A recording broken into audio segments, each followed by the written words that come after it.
Je dirais donc que nous sommes à l'étape de la causerie de cette célébration du premier dimanche de l'année, et le thème sur lequel nous allons échanger s'intitule La croyance et l'expérience humaine.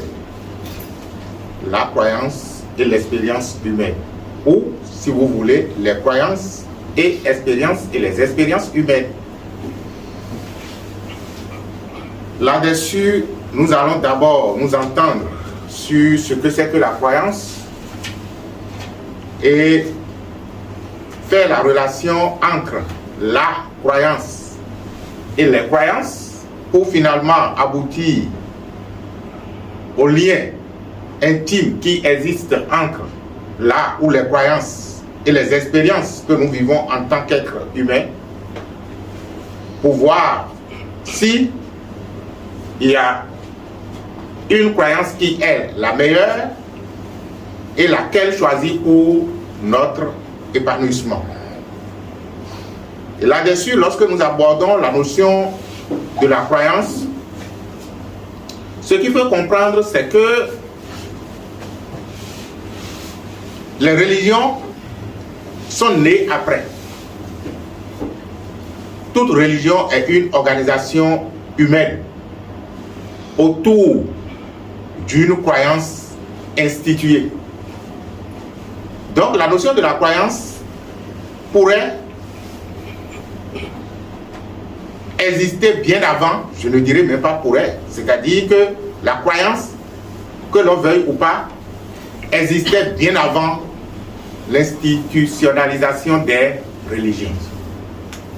Mais aujourd'hui, à peine vous parlez, vous faites sortir le mot croyance, que vos idées s'envolent pour se demander à quelle obédience religieuse vous appartenez lorsque vous parlez de la croyance. Est-ce c'est la croyance à l'Esprit Saint? Est-ce c'est la croyance en Jésus? Est-ce la croyance au prophète Mahomet? Est-ce et finalement on ne s'en sort pas. Et pourtant, l'homme préhistorique avait sa croyance de la vie. Les premiers hommes avaient leur croyance de la vie et leur expérience vitale était fonction donc de cette croyance. Pourquoi? Lorsque on vous jette dans un espace et que vous n'avez été en contact avec personne auparavant et qu'on vous jette dans un espace, vous commencez donc par regarder comment les choses fonctionnent et vous entendez comment les choses se passent. Les gens commencent donc par vous instruire sur la façon dont ils vivent. Et n'ayant pas d'antécédents, naturellement, l'esprit humain adopte ce qu'il voit, ce qu'il entend, et commence donc par le faire comme ce que les autres font. Ce qui est arrivé à l'humanité, c'est justement parce que lorsque nous nous retrouvons dans des contextes différents, même si nous avions pour fondement une seule logique, le contexte nous oblige à adapter la logique que nous avons au contexte dans lequel nous vivons. Je m'en vais d'abord vous dire qu'en fait, lorsque un enfant naît,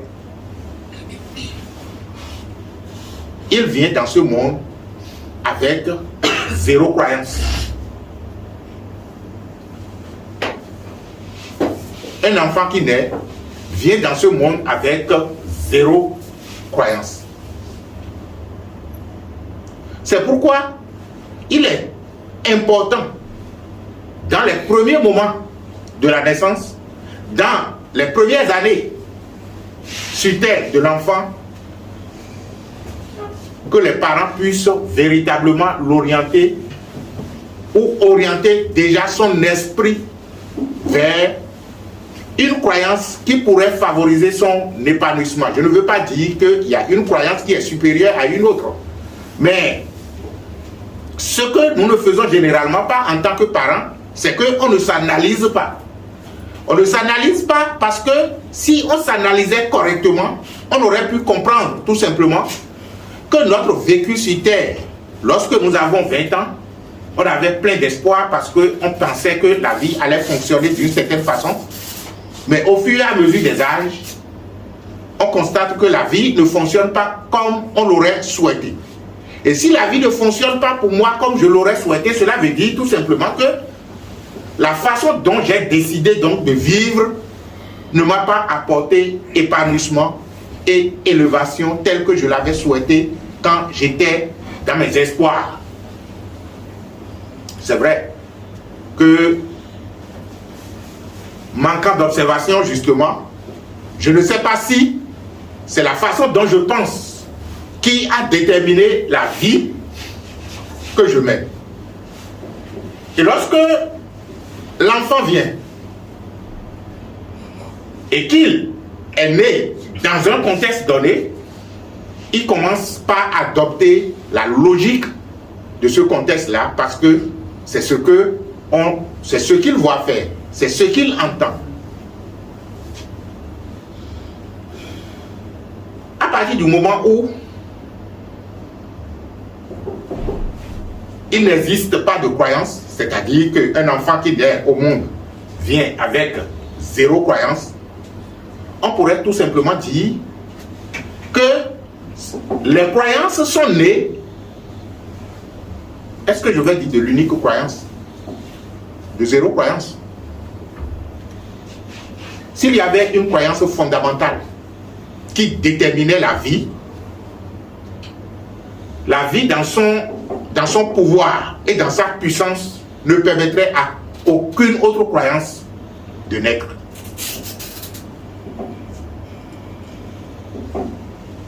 Dites-vous que on vous parachute sur une planète et que avant de vous parachuter sur cette planète-là, on vous fait ce qu'on appelle lavage de cerveau et que votre cerveau est devenu neuf. Votre imagination vous donne quelque chose. Cela voudra dire tout simplement que à partir de ce cerveau neuf, on peut inscrire toute forme de croyance. C'est vrai que d'une certaine façon ou d'une autre, on est obligé, dans un contexte humain où le langage est un moyen de communication ou le moyen de communication le plus utilisé, et ça, c'est justement parce que on a manqué de se comprendre qu'on a dû développer le langage pour s'entendre. Sinon, dans l'expression de l'unité que je suis, je ne peux pas vouloir communiquer avec moi-même et que je sois obligé d'utiliser un langage. L'unité sait ce qu'elle est et se sait être, et par cette êtreté, là j'utilise le vocabulaire Gosson, par cette façon d'être, l'unité peut communiquer avec elle-même. Là, ce n'est pas encore le vrai sujet. Ce qu'il faut comprendre en fait, lorsque je fais tout ce détour-là, c'est tout simplement pour dire qu'à l'origine, il n'y avait pas de croyance. Il n'y a aucune croyance. Il n'y a tout simplement que la vie vivante de vie. Mais on a besoin d'une certaine façon ou d'une autre, compte tenu des expériences que vous avez faites, de communiquer la meilleure façon de vivre avec ceux avec qui l'on vit. C'est ainsi que ceux qui ont voulu exprimer l'expression de l'unité de la vie que nous sommes venus expérimenter sur cette terre. On pourrait les appeler les maîtres de la vie. Maîtres tout simplement parce que, ayant réalisé cette unité consciemment, ils ont essayé dans la mesure de leurs possibilités, en tenant compte justement du contexte dans lequel ils vivaient, d'exprimer cette unité de vie qui est en même temps l'épanouissement de la vie. Et lorsque tel est né dans tel contexte, et en tenant compte donc du contexte, a besoin d'exprimer cela, tel autre est né dans un autre contexte ou dans une autre contrée, et en tenant compte des réalités socio-culturelles du milieu, l'a exprimé de sa façon. Et la bêtise humaine a commencé. La bêtise humaine a commencé parce que on a commencé par s'accrocher à la façon dont la vérité est exprimée, en laissant absolument la vérité de côté, et on s'attache à la façon. Et lorsque moi, je m'attache à la façon dont la vérité est exprimée dans mon contexte, et l'autre aussi s'attache à la façon dont la vérité, la seule et unique vérité qui est la vie, est exprimée dans son contexte, les êtres humains ont créé de part et d'autre ce que vous appelez aujourd'hui des mouvements spirituels ou des mouvements religieux. C'est comme ça que les religions sont nées. À gauche et à droite, il y en a. Les religions sont nées de partout. Les mouvements spirituels sont nés de partout. Parce que on veut tout simplement, au lieu d'aller au fondement de la vérité, on veut s'accrocher à la personne de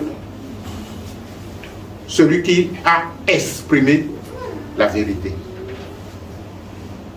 Nous aimons nous accrocher aux formes, en occultant que la forme n'est vivante que par la vie, et que la vie est éternelle. Je me rappelle ce jour où Ganson, dans une émission, disait que Jésus n'a pas de valeur et que Bouddha n'en avait pas non plus et que Mahomet n'en avait pas également, et que la seule et unique chose que tous ceux-là sont venus servir, c'est justement la vie, ce qu'on pourrait appeler dans le langage religieux l'Esprit Saint ou l'Esprit de Dieu. Parce que justement, il n'y a pas de prophète plus important, il n'y a pas de messager plus important que le courant universel de la vie qui, lui ou elle, si vous voulez, est éternel et sera toujours là. Et lorsque ce courant universel de la vie qui est l'équilibre et l'harmonie constate que les êtres humains sont en train, dans leur conscience, de s'écarter de la tangente, il inspire des individus hautement évolués du monde spirituel à s'incarner dans la matière, nous rejoignant donc pour dire non, vous êtes en train de prendre une fois encore la mauvaise direction. Nous sommes tellement, et à chaque, je vais dire, c'est pas une question de génération, je vais dire cycle, en train de prendre toujours la mauvaise direction, parce que lorsque on atteint un niveau culminant de développement, c'est justement cela qui constitue le danger. Lorsque on atteint un niveau assez élevé de développement spirituel, de connaissance, c'est en même temps le danger de la destruction, parce que lorsque cette connaissance est mal utilisée, elle conduit naturellement à la destruction de l'espèce en question. Et c'est ce qui s'est passé dans les cycles passés de l'humanité. Et si vous voyez aujourd'hui encore ce qui se passe avec l'envolée de la technologie, vous allez constater que, en fait, on est en train de revivre encore la même situation. Parce que justement, lorsque le célèbre scientifique Einstein a fait la découverte de la fissure de l'atome, il s'est juste rapproché d'un état de fréquence vibratoire de la vie et a dit: vous avez besoin de l'énergie, allez au plus profond de la matière. Il y en a en quantité infinie et illimitée. Il n'a pas ajouté fabriquer la bombe atomique avec.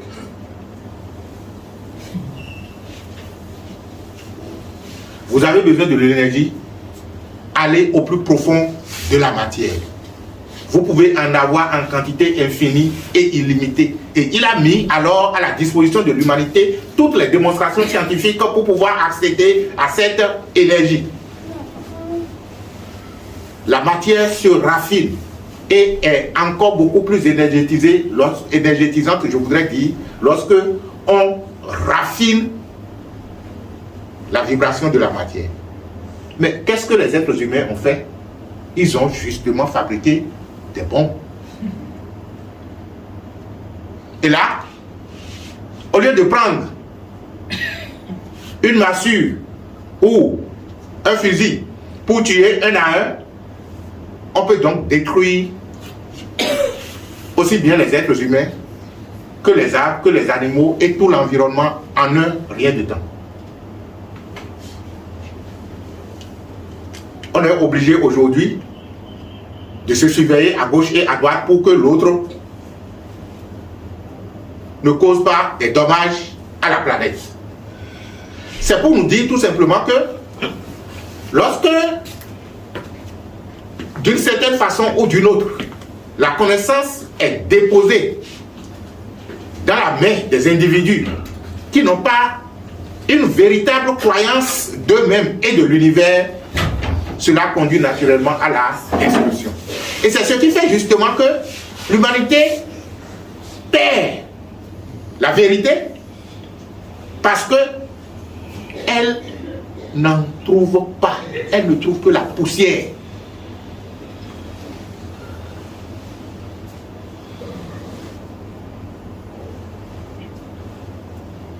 On dit généralement que cette vérité, l'unique, n'est allée nulle part et que les maîtres l'ont cachée. On pourrait s'énerver contre eux pour dire pourquoi ils l'ont caché. Justement parce que l'humanité n'en est pas digne. C'est pourquoi elle a développé si tant de croyances autour de l'unique vérité qui est naturellement là, dont l'accès directement est possible. Et pourtant, on veut y aller par des personnes interposées. C'est d'abord le prêtre, c'est d'abord le pasteur ou c'est d'abord l'imam. Et après, lui, il va nous conduire vers les anges ou vers le prophète qui, lui, par la suite maintenant, va nous conduire vers un soi-disant Dieu que nous avons inventé. Dieu n'existe pas.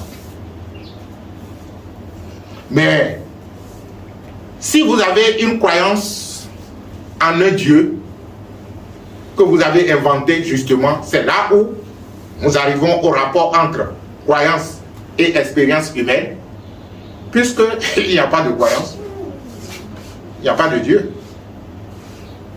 Dieu est né d'une invention, d'une croyance. Mais ce qu'on ne peut pas nier, c'est vous êtes vivant. Au moins ça là, c'est une expérience que je vis. Donc, lorsque la vie dit je suis juste ce que je suis, je n'ai pas de croyance, je suis le rien et l'absolu, que votre esprit mental ne peut pas cerner, et que dans cette absoluité de rien, j'invente une croyance d'un Dieu, naturellement, ça fait ma conviction à moi. Parce que, au détour, qu'est-ce qu'une croyance? Une croyance, c'est juste un fait, une idée, et j'accorde ma conviction à cela. Dès lors que ma conviction s'unit à un fait, ou à une idée, ou à un mouvement philosophique, ça devient naturellement ma croyance. Donc, j'ai inventé un Dieu, et je fais l'expérience du Dieu que j'ai inventé.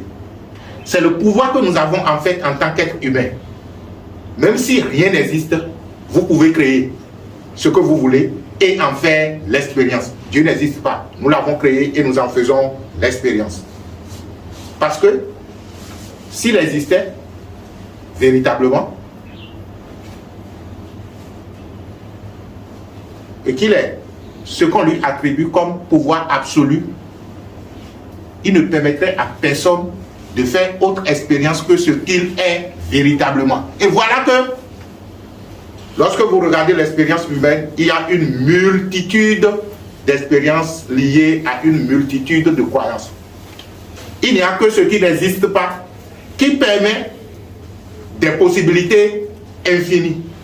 Ce qui est, regardez dans votre propre existence. À partir du moment où vous savez être papa, vous ne permettez plus d'autres expériences dans votre cercle familial que l'expérience de papa. Quand vous dites que vous êtes maman, vous ne permettez plus autre expérience dans votre cercle familial que l'expérience envers vous de maman.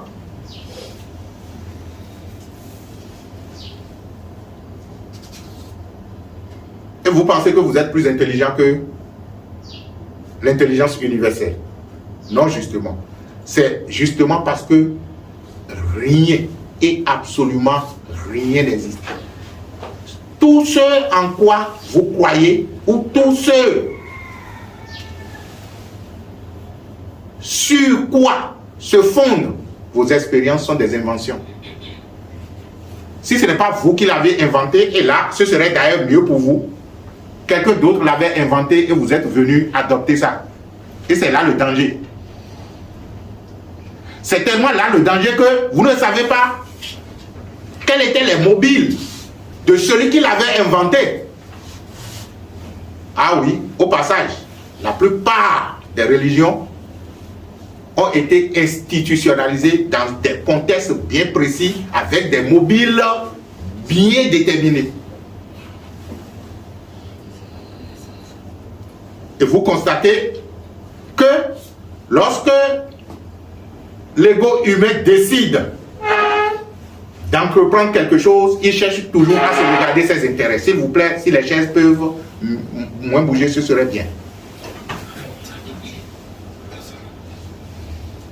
Donc, les premiers qui ont inventé les soi-disant religions que vous adorez aujourd'hui, ils ont inventé ces croyances en préservant bien sûr leurs intérêts dans le temps et dans l'espace.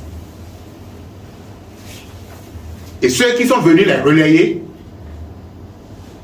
bénéficiant des mêmes intérêts, les préservent encore et encore. Donc, si vous avez une croyance qui n'est pas celle que vous avez par vous-même créée et adoptée, dites-vous que vous êtes en train de servir quelqu'un d'autre. Vous êtes aux intérêts de quelqu'un d'autre sans le savoir. Ce que je nous conseille, c'est justement de voir que lorsque nous sommes dans un univers où il n'y a aucune croyance et que aujourd'hui, par la force des choses, je me suis retrouvé à en adopter certaines ou à en adopter une, est-ce que cela me permet d'être véritablement libre? Est-ce que j'ai la véritable liberté absolue d'être ce que je choisis d'être et de faire ce que je choisis de faire.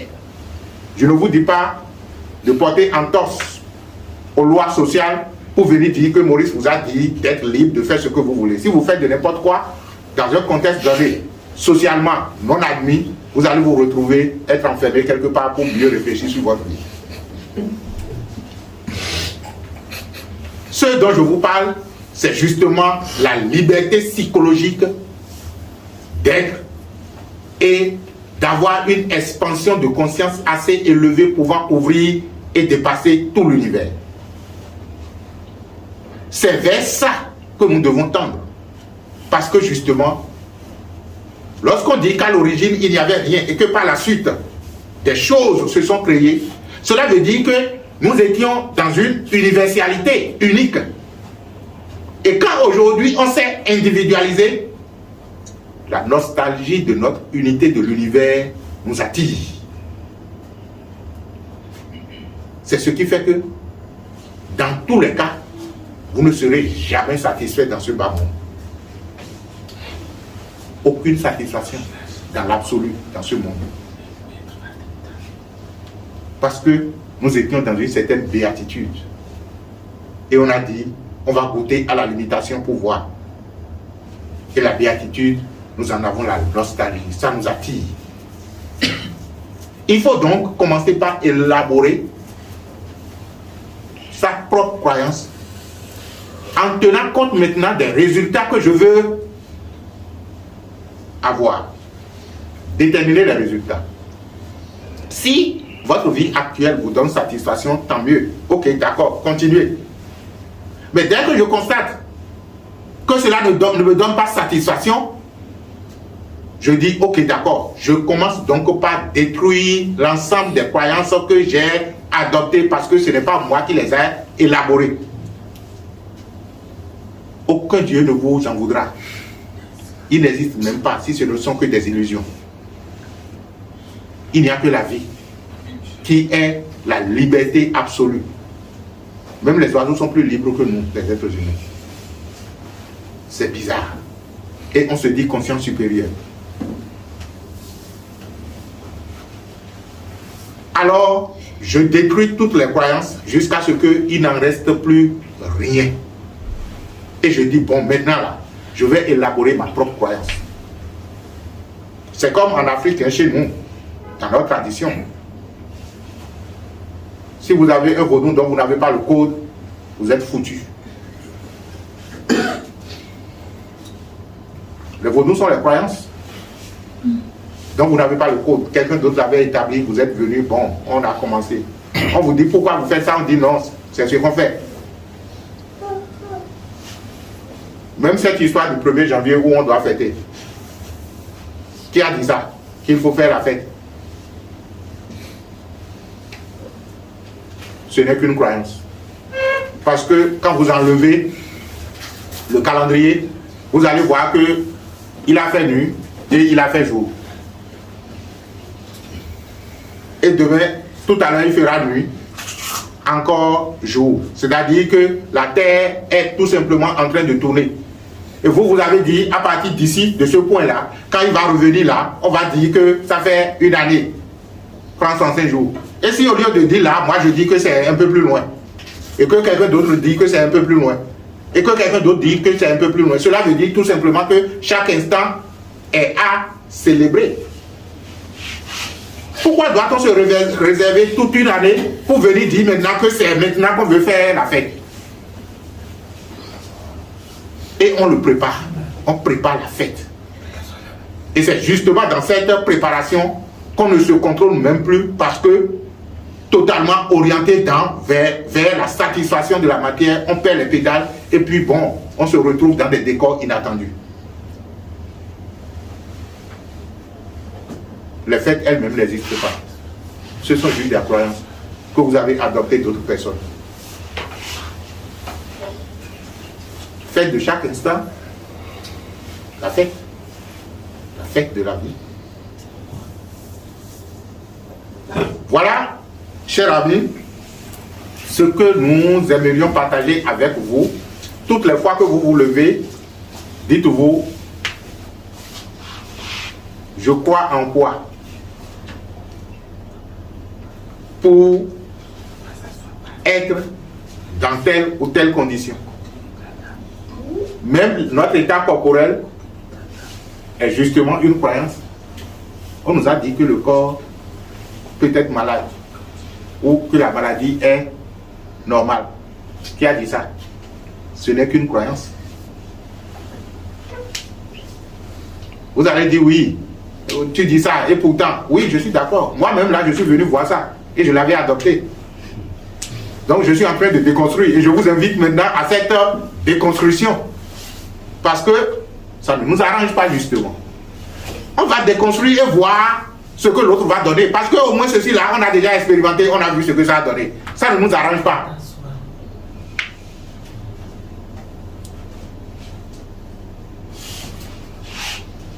Voilà donc le grand chantier auquel je vous invite tout au long de l'année, puisque nous sommes dans le monde des humains. Nous allons prendre leur repère. Donc vous prenez l'année 2023 comme une année de déconstruction de croyances. Vous allez dire, mais comment il faut déconstruire ces croyances? Il faut juste comprendre comment vous l'aviez adopté. Comment vous l'aviez adopté? Vous l'avez admis et vous avez cru. Donc, il faut commencer maintenant par nier.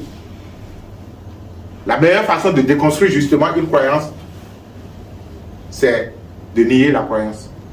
Cela n'est pas une réalité. C'est quelqu'un d'autre qui l'a inventé, je l'ai adopté. Donc, ce n'est pas de souche de moi. On dira, ceci n'est pas réel. Ceci n'existe pas. Et tout ça, ce n'est que une illusion. Au fur et à mesure que vous conscientisez cette formule, vous comprenez progressivement que en fait, il y a vous et la croyance. C'est-à-dire que vous allez commencer par vous dissocier de la croyance parce qu'il y a une conscience qui a dit « Ah, attention, il y a une croyance en moi. » Mais, et si ce n'était pas réel? Introduisez le doute. La meilleure façon d'avoir quelqu'un, c'est d'introduire le doute dans son esprit. Et c'est comme ça que, il paraîtrait dans la vieille tradition, les gens sont venus à arracher le pouvoir aux femmes. Parce qu'un jour, les hommes fatigués de se faire gouverner par les femmes ont fait introduire le doute dans l'esprit des femmes parce qu'ils leur demandaient, mais qu'est-ce qui prouve que vous êtes en train de bien nous gouverner? Mais vous pourriez être inspiré par le malin.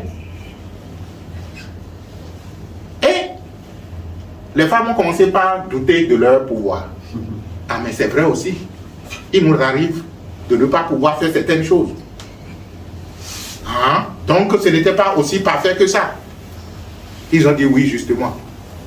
Nous on a la force. Ce que vous n'arrivez pas à faire là, on peut le faire. Et les femmes se sont laissées. Les hommes ont pris le pouvoir. En oubliant que le pouvoir, la force seule ne peut pas régler les choses, mais que nous avons besoin de la douceur de la femme. Donc aujourd'hui, ce qu'il faut faire, c'est de réconcilier la force et la douceur. Donc, vous acceptez volontairement d'introduire le doute en vous au sujet des croyances. Après le doute, vous commencez par constater que si c'était aussi réel que ça, ce qui est réel, c'est ce qui est absolu. C'est ce qui s'impose à tout le monde. C'est ce qui est. Mais quand c'est relatif, cela veut dire que chacun peut en concevoir comme il veut. Et si ce n'est pas vous qui l'avez conçu, vous l'avez alors adopté. Et je vous dis que c'est là où se trouve le danger.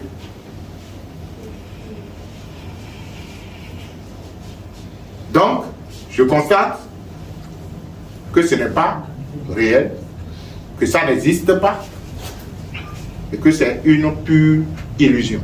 En même temps que je commence par remettre en cause la croyance ou les croyances non épanouissantes, je commence donc par élaborer celles qui me donnent satisfaction.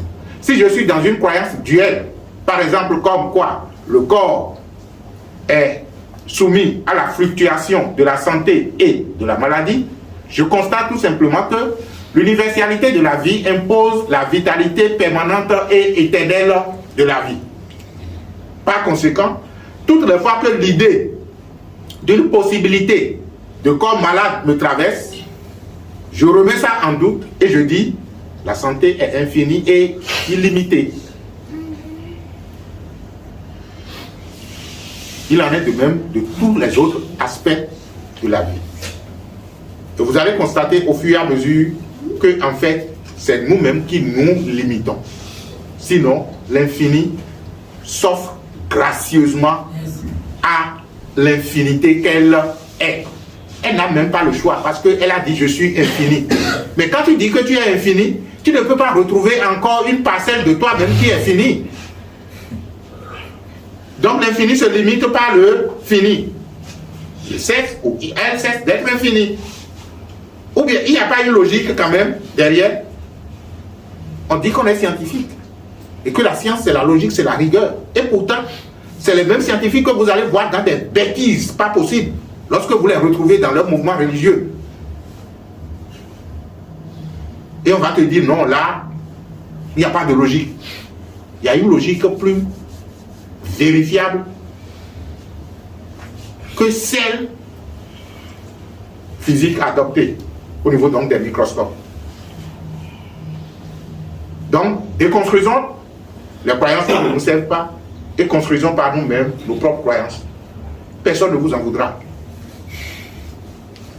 La croyance basée sur la liberté, basée sur la santé parfaite, basée sur l'infini et l'illimité possibilité d'accomplir ce que je choisis d'accomplir. Le maître Crosson le résume en disant tout simplement tout est possible. Voilà une croyance fondamentale.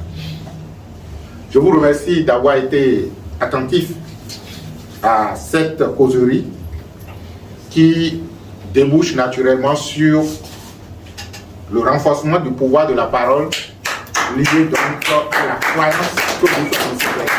J'espère que vous êtes en train d'applaudir la meilleure croyance à installer.